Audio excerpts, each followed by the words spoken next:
So the workforce of the future is going to be very different. And that future is now. You know, in the past, what your resume said and maybe some of your experience was critical to getting a job. But in the future, it's going to be your personality and who you are that's critical to getting your next role. Previously, in prior generations, people had one career, one profession, typically with one company for their entire lives. I know I have family members like this. I know many people like this as well. Now, many people have, say, one profession, and they'll go to multiple companies. Maybe that company is very loyal to them, or maybe that company is not, and they switch to different companies. Maybe the employee is trying different things in their career, but typically it's the same profession. But the future is going to be, as technology changes very, very rapidly, the future is going to be you have multiple professions throughout your career, either with one company or multiple companies. And because of that, employers like us are looking for people not necessarily with what they did in the past, but who they are and what they'll be able to do in the future.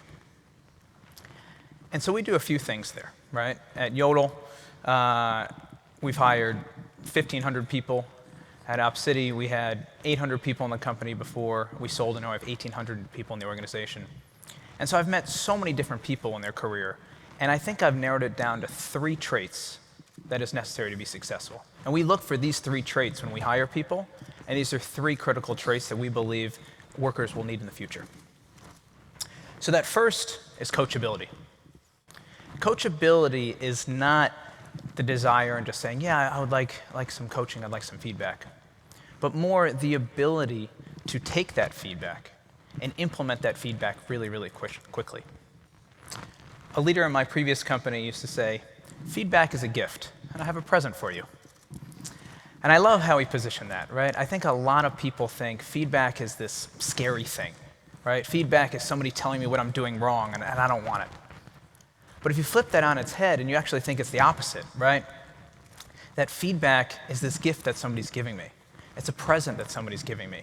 And not only should I appreciate it, I should listen to it, and I should ask for more and find ways to implement it. A professor of mine once said, cash flow over ego. And I loved how he said that as well, right? That you know, a lot of people have big egos, or maybe have a lot of experience in something, but if you can be humble and check that and say, you know what, I'd like to learn more, that's going to be critical for workers of the future, because they're going to have to learn more, and they're going to have to learn more much faster. In my company today, we call our managers trainers, right? And we really see them as personal trainers. You know, if you go to the gym, and maybe go to a gym alone, you'll get stronger, right, if you're going by yourself. If you're going with a friend, we're going to get that much stronger faster, right? Because you have that accountability partner, someone who's going to hold you and make sure that you're doing the right thing. But if you go with a personal trainer, this is someone who is paid to make you better. This is somebody whose job is to push you harder so that you did things that you didn't think you could actually do before. And so we're looking for employees who want a personal trainer, who want to be pushed to ways that in areas that they didn't think they could do before. You know, my high school football coach, and I did play high school football, I was faster back then, he used to say, the day I stop yelling at you is when you should be worried. And I took that to heart, right? Because he was yelling at us, because he was telling us what to do, it means he cared. And if he didn't say anything, that's when I should be scared.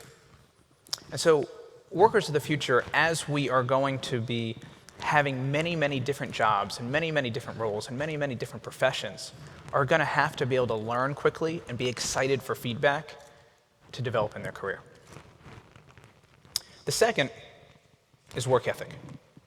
So I talked about coachability, being able to learn very, very quickly and internalize that quickly. Work ethic is critical to be able to ramp up fast, especially if we're going to be in a lot of different jobs. There's a great book called Talent is Overrated. And I love this story because it talks about all these different people who are top in their craft, in their trade. And most times it was not the most talented person, but it was the person who worked the hardest, who put in the most hours. There's another book by Malcolm Gladwell, it's called The Outliers, that talks about the definition of an expert. And an expert is somebody who's done something 10,000 hours. So we're looking for people who can get to that 10,000 hours as fast as possible, right? And can put in those hours in that short period of time. There's another great story in that book about the Canadian national hockey team. That's a really interesting story about this group of people who were on that team who had an unfair advantage, and there was a huge reason why they were there that others weren't. And a lot of that was because of the work and the opportunities that they had. So they looked at the Canadian national hockey team, and they looked at the birthdays of every single person on the team. And everyone except for one, and there's 20-some people on this team, were born between the months of January and March. So that's really strange, right? Like, how is that possible? Is it something about being born in the first quarter that makes you better at hockey? Is it because it's cold when you were born? Isn't it always cold in Canada? What should it matter, right? And so they looked at these kids, and they said, well, every young kid in hockey, for the most part, in Canada, plays hockey at a young age, right? They play in the 4-year-old group, the 5-year-old group, the 6-year-old group, the 7-year-old group. And the cutoff for these groups is December 31st. And so they found, right, say on a 6-year-old team, if you're born in December, well, you're much closer in age to a 5-year-old. And if you're born in January or the beginning of the year, you're much bigger and older, and you're closer to a 7-year-old. And so because of that, because of this physical difference at this young age, which was just luck, the kids who were born earlier in the year, because they were bigger, got more time on the ice. And because they got more time on the ice, well, they got more practice. And because they got more practice, well, then they played on better teams. And because they played on better teams, they played against better competition and got better coaching. And it just snowballed throughout their career. So it didn't mean that the players on the national team were not phenomenally talented athletes, but they had a competitive advantage early in life that others didn't. And so we're looking for people who are willing to put in the extra hours to get that competitive advantage, to make it so they become that outlier. One of my favorite basketball players of all time was Kobe Bryant. And I love this quote that he said. He said, "I wanted you to know that it doesn't matter how hard you work, that I'm willing to work harder than you." Kobe was known for being the first one in the gym every day and the last one in the gym every day. He talked all the time about work ethic and would outwork everyone on his team and every other team. Clearly, Kobe was incredibly talented, but it was that work ethic that got him to where he is today. And as in the future, more and more we will have different roles. You're going to have to work harder to become that expert. And who's going to be that expert first? So I think there's really two groups of people, right? Those who think potential is predetermined, who thinks, well, that person's more talented than I am. Or others that see effort as the path to mastery. And putting in that extra effort will get us there. So we talked about coachability. We talked about work ethic. And probably by far the most important thing we look for when we're hiring people is attitude. Now, attitude is not just walking around being happy, right? Attitude is feeling comfortable failing, right? Attitude is when failure happens, you see it as a stepping stone to success and leaning into that. Hall of Fame baseball player, one of my favorite baseball players, was Ted Williams, who said, "Baseball is the only field of endeavor where a man can succeed 3 times out of 10 and be considered a good performer." So in baseball, if you hit 300, right, you're a great hitter, that means you got hits 3 out of 10 times. That means you failed 7 out of 10 times, or 70% of the time. So you could be one of the best hitters in baseball and fail 70% of the time. That's a lot of failure. And you have to be comfortable with a lot of that failure, right? And be okay and have a short memory and keep pushing through a lot of that failure. In my company, we have a lot of people who are on the phone doing phone sales. And in phone sales, you'll maybe make 100+ dials in a day. And our best people make 20 sales in a month, which is maybe 1 sale a day. So if you're one of the best people in the company, for every 100 dials you make 1 sale. That means you failed 99% of the time. That's a lot of failure to handle. And so how do you make sure that you feel comfortable with that you're happy with that failure?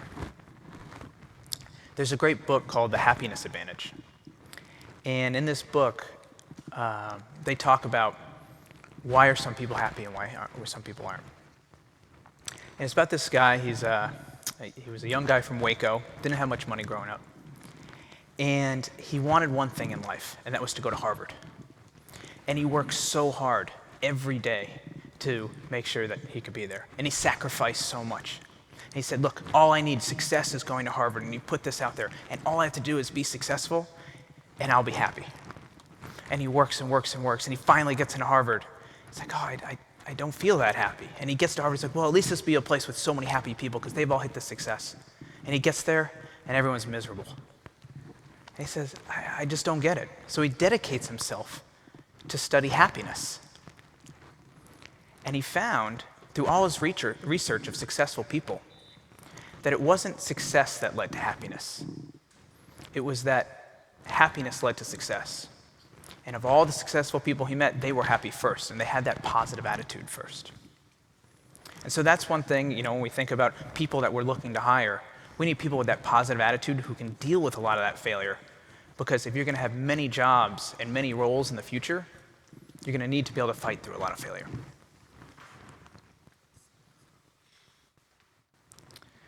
So when we talk about building and rebuilding your career, right, it's not about necessarily building your resume. It's about building who you are and how you're able to adapt and how you're able to work. Being coachable, right? Not just asking for feedback, but being able to implement that feedback quickly. Your work ethic, right? Getting to those 10,000 hours faster than anybody else. And most importantly, the attitude. Embracing failure, wanting failure, so that you can get closer to success. Thank you very much.